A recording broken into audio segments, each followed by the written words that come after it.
It was the autumn of 1993, and Sam, an experienced truck driver, was on what he thought would be a routine cross-country haul. The winding roads of Maine, with their vibrant hues of orange and red, had always been therapeutic for him. But this trip was different. As he drove through an unfamiliar stretch of Route 182, fog began to envelop the road. Sam turned on the radio, hoping for some companionship, but all he got was static. Feeling unease, he increased his speed, wanting to get out of the foggy patch quickly. That's when he saw her, a little girl in a white dress standing by the road, her fingers pointing towards the woods. Sam's instincts screamed at him to drive on, but curiosity anchored him in place. Pulling over, he called out, "Hey kiddo, are you lost?" She didn't respond, just turned and started walking into the woods, occasionally glancing back as if beckoning him to follow. Sam felt an inexplicable urge to pursue her. The woods were dense and unusually silent. Every crunch of leaves under Sam's feet echoed through the trees.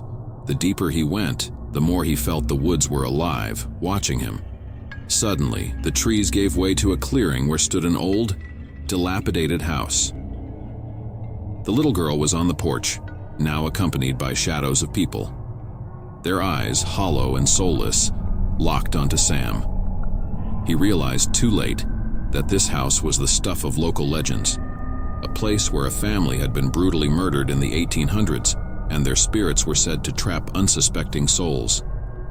The shadowy figures approached him, murmuring incoherently. Panic surged through Sam as he turned to flee, but the forest seemed to close in on him. Branches twisted around his limbs, pulling him back. With a jolt, Sam woke up in his truck, the early morning sun casting golden beams on the road. It had been a dream. Relieved, he started the engine.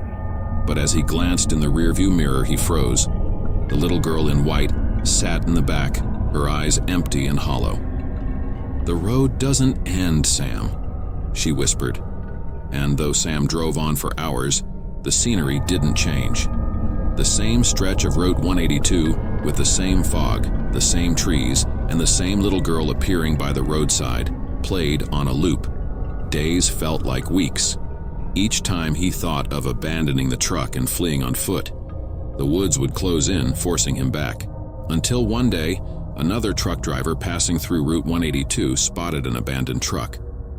On its dusty rear window, a single message was etched: "The road never ends."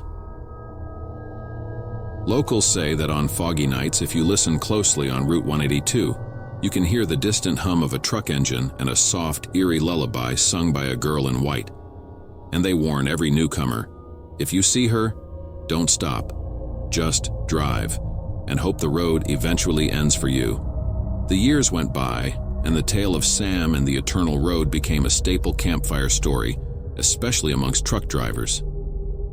To some, it was just an urban legend, a story meant to give a shiver down the spine on a cold night. To others, it was a lesson to be cautious about the paths they tread on. Miles away, a young man named Alex had recently earned his trucker's license. He was skeptical of ghost stories, attributing them to the overactive imaginations of weary drivers. Route 182, with its notorious legend, was on his route map, and Alex chuckled at the warnings from older drivers. To him, it was just another stretch of road. On a misty evening, as he approached Route 182, Alex remembered the story of Sam. Laughing to himself, he mused out loud, "All right, Sammy boy, let's see what's so special about this road of yours." The moment the words left his lips, the thick fog enveloped his surroundings. Driving cautiously, Alex's eyes darted from side to side, half expecting the silhouette of a little girl. Hours seemed to drag on, but the road remained empty. With a smirk, he thought of how he would jest about the experience at the next truck stop. But then, he spotted it. An old truck, rusted and seemingly abandoned at the side of the road. Curiosity piqued, Alex slowed down, peering into the dim cab. To his shock, there was Sam, looking aged and worn, but very much alive. Their eyes met, and in that moment, an unspoken understanding passed between them. Sam's eyes, filled with endless despair, conveyed a silent plea. Ignoring every instinct that screamed at him to drive away, Alex parked behind the old truck, Approaching cautiously, he opened the driver's door. Sam, with a voice rough from lack of use, whispered, "I can't leave the road, but maybe with two of us." The idea was clear. Together, they might be able to break the sinister loop that had ensnared Sam. For days, Alex and Sam drove together. At times, the little girl would appear, her taunting presence a reminder of the task ahead. Together, they faced the apparitions of the haunted house, braved the tightening grip of the woods, and constantly sought an end to the tormenting loop. And then, on one peculiar morning, as the sun's rays broke the horizon, they found themselves at a crossroads, literally and figuratively. Ahead lay two paths. One was the familiar foggy road of Route 182, and the other, a sunlit highway they hadn't seen before. With hope in their hearts and the little girl watching from a distance, they took the sunlit highway. The road stretched on, the fog of Route 182 growing distant in their rearview mirror. Days later, two trucks were found abandoned side by side on Route 182. No sign of Alex or Sam.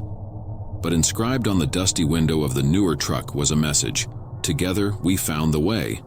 From that day on, drivers whispered that if ever trapped on the haunting stretch of Route 182, you needn't face it alone. For in the darkest hours, when hope seems lost, the spirits of Alex and Sam might just guide you to the light.